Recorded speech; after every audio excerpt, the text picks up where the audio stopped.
یہ کافی نہیں کہ آپ کا دماغ اچھا ہے، بلکہ اہم یہ ہے کہ آپ اسے کتنے اچھے طریقے سے استعمال کرتے ہیں۔ این اے سی یعنی کہ نیورو ایسوسیٹیو کنڈیشننگ ایک ایسا دماغی عمل ہے جو آپ کے اندر موجود یقین اور امید کا آپس میں تعلق جوڑ کر آپ کو حقیقی خوشی دیتا ہے اور آپ کو مقصد کے حصول تک جدوجہد کے لیے تیار کرتا ہے۔ آپ راستے میں آنے والی تمام تر مشکلات کو خاطر میں نہیں لاتے۔ ہم میں سے لوگوں کی اکثریت دنیا میں اس خیال یعنی کہ یقین سے جیتی ہے کہ ہماری پختہ اور پرانی عادات کبھی تبدیل نہیں ہو سکتی، لیکن اس کے برعکس سچ یہ ہے کہ اب تمام تر عادات تبدیل ہو سکتی ہیں اگر آپ انہیں تبدیل کرنا چاہیں اور ان کے لیے سازگار ماحول پیدا کریں۔ اگر آپ اپنی سوچ رکھیں تو نیورو کنڈیشننگ سے آپ اپنے اندر کوئی بڑی تبدیلی برپا کر سکتے ہیں۔ اس کا مطلب یہ ہے کہ آپ کو اپنے تمام تر افعال پر مکمل کنٹرول حاصل ہوتا ہے۔ جب آپ اپنے رویے میں جوش و جذبہ لے کر آتے ہیں تو کامیابی کی راہ پر چل پڑتے ہیں، جس سے آپ اپنے منفی جذبات کو قابو کرتے ہوئے منزل پر پہنچ جاتے ہیں۔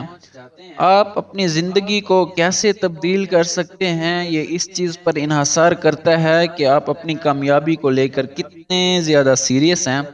آپ مندرجہ ذیل 6 نیورو ایسوسیٹیو کنڈیشننگ طریقوں سے اپنی زندگی کو تبدیل کر سکتے ہیں۔ سب سے پہلے اس بات کا تجزیہ کریں کہ آپ زندگی میں کیا کرنا چاہتے ہیں اور اس کے لیے آپ کے راستے میں کون کون سی رکاوٹیں حائل ہیں۔ آپ ان عادات کو تبدیل کرنے کی کوشش کریں جو آپ کے خیال میں بری ہیں اور ان کی وجہ سے آپ کامیابی حاصل نہیں کر پاتے۔ آپ اپنا روایتی طرز فکر تبدیل کریں اور یہ دیکھیں کہ آپ خود کو کیسے تبدیل کر سکتے ہیں۔ مثال کے طور پر آپ کو جو کام کرنا چاہتے ہیں اس کے اچھے انجام پر غور کریں اور یہ بات ذہن میں رکھیں کہ آپ اس مرتبہ کامیاب ہو کر دکھائیں گے۔ آپ اپنی چھوٹی چھوٹی کامیابیوں سے لطف اندوز ہوں اور ان کو بڑا سمجھیں۔ ایسا کرنے سے آپ میں کچھ کرنے کا جذبہ پیدا ہو جائے گا اور آپ اپنے آپ میں تبدیلی محسوس کریں گے۔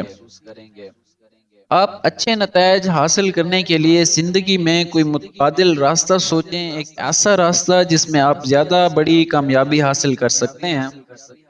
اپنے متبادل راستے کے لیے پوری تنہی جوش و جذبے اور ولولے سے سرگرم عمل ہو جائیں اور کوشش کریں کہ کس طرح آپ کامیاب ہو سکتے ہیں۔ اپنی غلطیوں کا تجزیہ کریں اور اپنا احتساب خود کریں۔ مثال کے طور پر اس بات پر غور کریں کہ ماضی میں کن وجوہات کی بنا پر آپ ناکام ہوئے اور اس مرتبہ آپ کون سا منفرد کام کریں کہ وہ غلطی دوبارہ آپ سے سرزد نہ ہو۔ جو چیز آپ چاہتے ہیں وہ کیسے حاصل کر سکتے ہیں۔ ہمارے دل کی گہرائیوں میں تمنائیں اور خواہشات موجزن ہوتی ہیں۔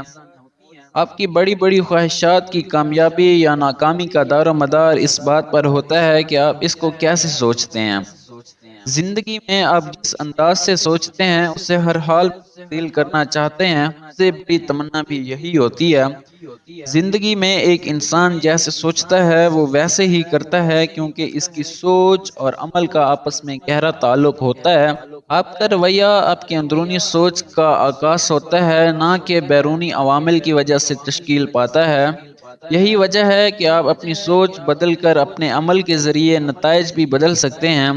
جذبات اور عمل میں ہم آہنگی ان دو طریقوں سے آتی ہے۔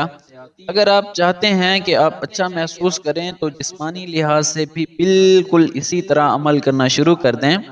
یہی وجہ ہے کہ آپ جب بھی کسی چیز کے بارے میں اچھا گمان کریں تو وہ چیز اسی طرح وقوع پذیر ہوگی جیسے آپ چاہتے ہیں۔